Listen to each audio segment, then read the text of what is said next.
Okay, welcome back to a Relli Reviews, I guess. Up on today's docket, we got DanDaDan. I finished DanDaDan semi-recently. It's really good. You all should read it. I'm gonna talk about it now. The plot is pretty good. I'm not 100% sure on where it's going, but I know it's going places. Character writing is out of this world. I think most of the majority of the main cast is amazing. I can't talk about all of them because some of them are technically spoilers, so I'll keep it to the main two that we get introduced to, which is Okarun and Ayase. Okarun is, I think, probably my favorite. He's just lovable little guy who does his best, and I love those little guys. They're great. Ayase, I wasn't her biggest fan at first. I kind of thought she was the worst. But then I slowly came around to her. I think she's pretty alright. Seiko is like 80 years old, and she's the best. Seiko is my favorite character. She's fucking awesome. Action, it's pretty good. I typically don't follow action well in manga, so the fact that I was able to follow what exactly was happening in an action scene is pretty good. It means it's pretty well spelled out. The fights are impactful. They mean something, and I really like the power system that they got going on.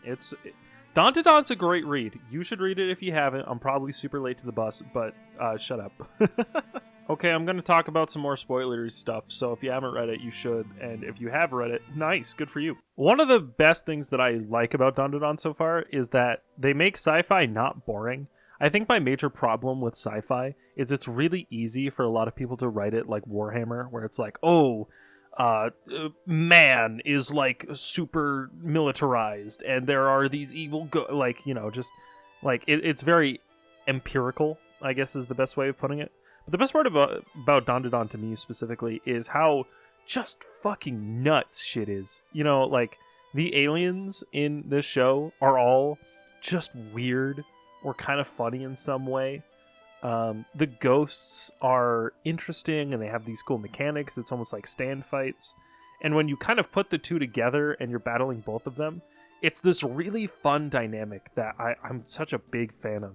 There's a lot of really cool sort of plot devices that they work into the story from like chapter 1. And like anytime something's introduced, they almost always bring it back, or they have like it plays into the current plot that they're working with. It's great. Another cool thing about DanDaDan that I've really appreciated is how quickly they're willing to just change up the genre whenever they want to. Like one fight, you go from this sort of stand battle where you're battling these mantis shrimp people who punch really hard in the water, but out of water they're not. And so you're trying to like get them out of the water, and it's this very like complex positioning fight.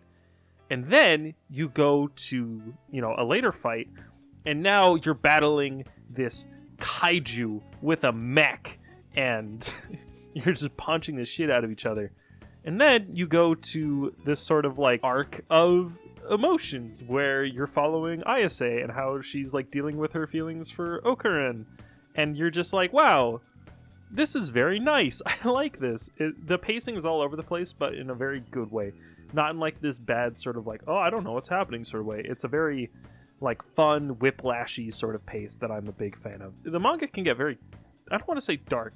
It can get very impressive with its designs. Like ghost designs are genuinely pretty goofy, pretty scary looking. Aliens as well. They have this weird uncanniness to them that I really like. But it mixes in this sort of comedy that you don't find a lot of places, and it feels really fresh and original. I really like it. I really like the theme they go for. Okarun's power is interesting. Like, he's a speedster technically, but he also technically has super strength, kind of, whatever. I like it. I like speedster characters. I think they're really cool. Ayase, I feel like she's kind of just like everything that Okarun can't do, which is like fine. It's like psychic powers. They're not crazy well defined. Like, she can do some jank shit, but for the most part, like, it's whatever. Gigi, I love Gigi. Gigi's so good. Oh my gosh, I love Gigi. The evil eye. Rah!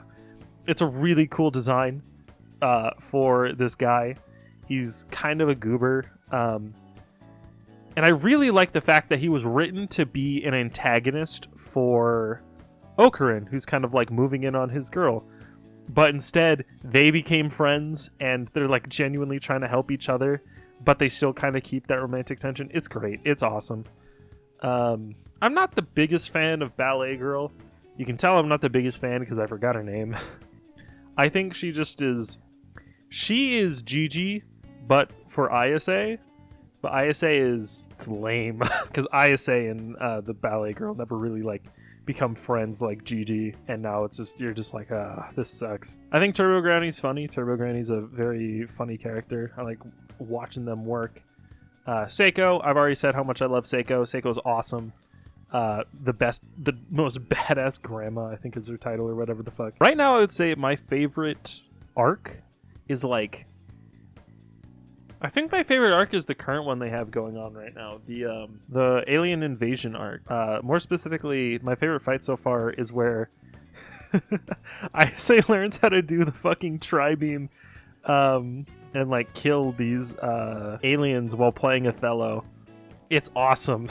It's such a stupid, awesome, like, quirky, dumb thing. I love it. I love the way DanDaDan can kind of just treat that stuff. It's great. Overall, DanDaDan's amazing. I think it's great. It is quickly shooting up sort of my favorites list. But I also need something to binge read. So if you have something, you should leave it in the comments because I have a lot of time on my hands at work and I can unironically spend a lot of time reading manga. So, yep. All right, I'll see you all.